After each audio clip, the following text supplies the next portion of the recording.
শয়তান তখন জ্বালিয়ে পুড়িয়ে পালিয়ে যায় যখন ওমরের নাম নেওয়া হয়। কোরআনে আছে আলা ইলাল্লাহি তাসিরুল উমুর। ওমরের সামনে যারা বেয়াদবি করেছে তাদের বিরুদ্ধে হেফাজতের আমির আল্লামা শাহ আহমেদ বাবুনগরী মহোদয় যেটা বলেছেন, আমি আশা করব আমরা আপনারা সবাই অক্ষর অক্ষর পালন করবো ইনশাআল্লাহ। মাওলানা ইমরান সাহেবের সাথে জেলে ছিলাম 13 সালে হেফাজতের মামলায়। জাকির রহমান সাহেব আমাকে মুখে জড়িয়ে দিয়েছেন, উনি আমার আগে কারাগারে ছিল। হারুন ইজাহার সাহেবের সাথে জেলে ছিলাম। 13 এবং 18 আন্দোলনে হেফাজতের অনেকগুলির মামলার সাথে আমাদেরকে একটা অন্তরের আন্তরিকতার বন্ধনে বেঁধে দিয়েছে ফ্যাসিস্ট সরকার। তাই বিএনপি এবং হেফাজত একাকার হয়ে জেলখানায় ছিলাম। সেই মামলার আসামি মাওলানা ইমরান সিকদার 1 নম্বর হেফাজতের সেক্রেটারি, 2 নম্বর আমি, 3 নম্বর আমাদের নেতা ব্যারিস্টার মীর হামজা সাহেব, তিনি আপনাদেরকে সালাম জানিয়েছেন।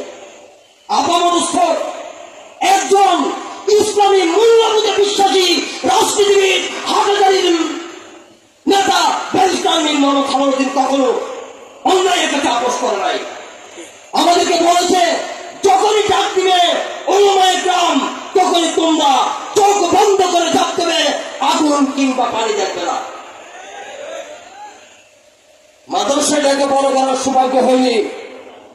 যখনই নাস্তিকবাদের বিরুদ্ধে হেফাজতে ইসলাম হাটহাজারীতে ডাক দিয়েছে, আমরা জাতীয়তাবাদী পরিবার তাদের সাথে একাকার হয়ে রাজপথে ছিলাম, আছি, থাকবো ইনশাআল্লাহ। জোনায়েদ আল হাবিব মহোদয়ের উপর অনেক নির্যাতন করেছে, আমাদেরকে চোখ বাঁধে নির্যাতন করেছে, মেরেছে, প্রশ্রয়ের হুমকি দিচ্ছে।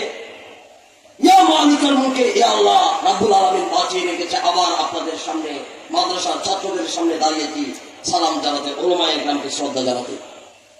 বক্তব্য শেষ করছি, কৃতজ্ঞতা জানাচ্ছি।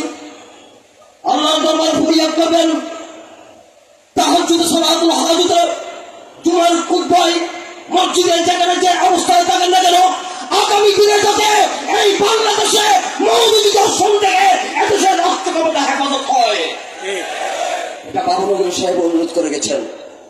একটাই জবাব আপনাদের কাছে, এদেশ আমার, আপনার সবার, কিন্তু আমাদের কে যারা বিভ্রান্তি করতে চাই, যারা ইসলামের নামাজ করে মৌলবী দর্শনে এদেশের মানুষকে নতুন ভাবে ইসলামের দীক্ষা দিতে চাই, সেই আহম্মকদের ব্যাপারে হেফাজতে ইসলামকে আবারও প্রয়োজনে আমাদেরকে আবারও প্রয়োজনে বুকের তাজে রক্ত দিয়ে যদি রাজপথ রঞ্জিত করতে হয় ইনশাআল্লাহ আমরা করব।